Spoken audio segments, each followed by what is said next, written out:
Assalamualaikum warahmatullahi wabarakatuh. Perkenalkan, nama saya Muhammad Firnandi. Yang saya hormati dosen pengampu mata kuliah konseling sofistik Dr. Bani MPDI. Baiklah, di sini saya akan menjelaskan terapi muraqabah, muhasabah, tafakur, niat ikhlas dan prakteknya. Terapi muraqabah, muhasabah, tafakur, niat ikhlas dan praktiknya. 1. Terapi muraqabah. Pengertian muraqabah. Muraqabah adalah salah satu sifat yang harus dimiliki oleh seorang muslim. Dengan muraqabah, seseorang dapat menjalankan ketaatan kepada Allah Subhanahu wa taala dimanapun ia berada hingga mampu mengantarkan pada derajat seorang muslim sejati.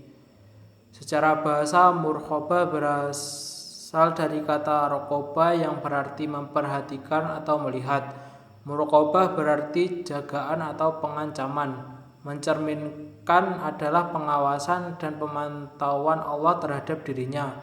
Muraqabah juga merupakan salah satu makom tingkat sufi dalam ajaran tasawuf. Terletak pada tingkat ketiga dari 4 tingkat dalam derajat makomat, yaitu al-hakikah. Muraqabah termasuk dalam kedudukan terpuji, pangkat paling mulia dan derajat tertinggi. Secara istilah, muraqabah adalah keyakinan yang dimiliki seseorang bahwa Allah Subhanahu wa taala senantiasa mengawasinya, melihat, mendengarkannya dan mengetahui segala apapun yang dilakukan dalam setiap waktu, setiap saat, setiap nafas atau setiap kedipan mata sekalipun. Dalam istilah tasawuf, menurut Al-Husyairi, muraqabah adalah keadaan seorang meyakini sepenuh hati bahwa Allah selalu melihat dan mengawasi kita. Tuhan mengetahui seluruh gerak-gerik kita dan bahkan apa-apa yang terlintas dalam hati kita. Menurut Al-Murtah An-Nasaburi, muraqabah adalah memelihara rahasia dengan memperhatikan yang gaib bersama setiap mata dan lafal perkataan. Tingkatan muraqabah menurut Al-Sarj, ahli mukharabah, terbagi menjadi 3 tingkatan. 1. Tingkat ibtidah, memulai. Kelompok ini hendaknya senantiasa merahasiakan hati karena Allah Subhanahu wa taala selalu mengawasi setiap apa-apa yang tersirat dalam batin. 2. Tingkat hal al-kubra, orang-orang yang agung, mereka yang senantiasa mengawasi Allah Subhanahu wa taala dalam meminta keadaannya. Untuk mereka dalam bermuraqabah, Allah sudah menjamin secara khusus hambanya yang mulia untuk tidak mempercayakan mereka dengan segala kondisi mereka, keadaan seseorang selain dirinya, dan hanya Allah Subhanahu wa taala yang melindungi mereka. Urgensi sifat muraqabah. Muraqabah memiliki beberapa urgensi penting dalam kehidupan seorang muslim. 1. Optimalisasi ibadah, dengan kesadaran bahwa Allah Subhanahu wa taala selalu mengawasi seseorang akan lebih optimal dalam menjalankan ibadah dan menjauhi kemaksiatan. Rasa kedekatan kepada Allah. Muraqabah menumbuhkan rasa kedekatan kepada Allah Subhanahu wa taala, meningkatkan kecintaan kepadanya dan kesadaran bahwa Allah lebih dekat daripada urat leher. Meningkatkan firasat yang benar. Seorang yang bermuraqabah kepada Allah akan memiliki firasat yang benar ketika selalu merasa diawasi oleh Allah. Terapi muhasabah. Pengertian muhasabah.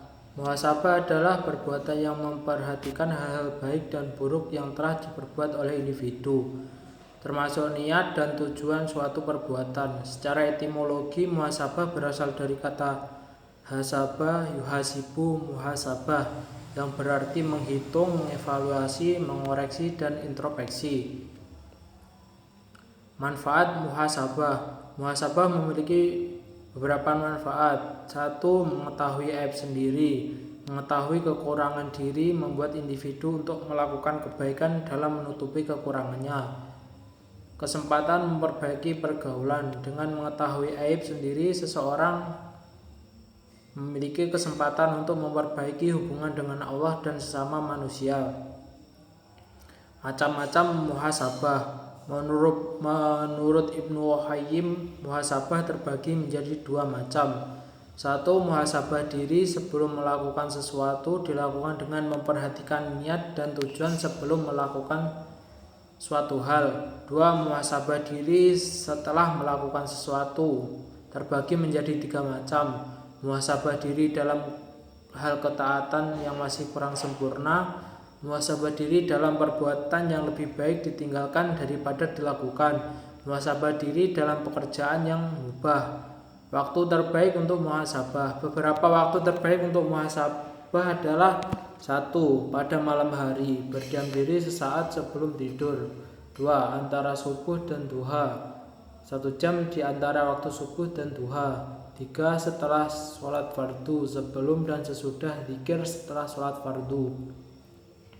Terapi tafakur. Pengertian tafakur. Secara etimologi, tafakur berasal dari kata tafakkara yang berarti memikirkan perkara. Tafakur adalah kegiatan yang menciptakan hubungan antara kesan dalam jiwa ataupun antara kesan tersebut dengan unsur luar, sehingga menghasilkan pengertian, pendapat, dan kesimpulan. Tafakur adalah aktivitas mempertimbangkan, memikirkan, dan menimbang-nimbang secara sungguh-sungguh. Pengertian tafakur menurut Al-Quran dan hadis. Allah menyuruh umatnya untuk senantiasa melakukan tafakur dan mengenang kejadian alam, sehingga mendapatkan pujian dari Allah SWT sebagai ulil albab, orang yang berakal, sebagaimana firman Allah dalam Quran surat Al-Imran ayat 190 sampai 191, yang artinya, sesungguhnya dalam penciptaan langit dan bumi dan silih berganti malam dan siang terdapat tanda-tanda berbagai orang yang berakal, yaitu orang yang mengingat Allah sambil berdiri atau duduk atau dalam keadaan berbaring, dan mereka memikirkan tentang penciptaan langit dan bumi seraya berkata, ya Tuhan kami, tidaklah Engkau menciptakan ini dengan sia-sia, maka Maha suci Engkau melihatkan kami dari siksa neraka. Terapi niat. Pengertian niat. Secara etimologi, niat berasal dari bahasa Arab yang berarti al-hasdu al-hajah, yang berarti maksud, tujuan, atau hajat. Dalam terminologi syarah, niat bermakna al-azmu alafi sa'il takhruban ilallah, yang artinya adalah keinginan yang kuat untuk melakukan sesuatu sebagai bentuk pendekatan kepada Allah. Sekian penjelasan dari saya. Wassalamualaikum warahmatullahi wabarakatuh.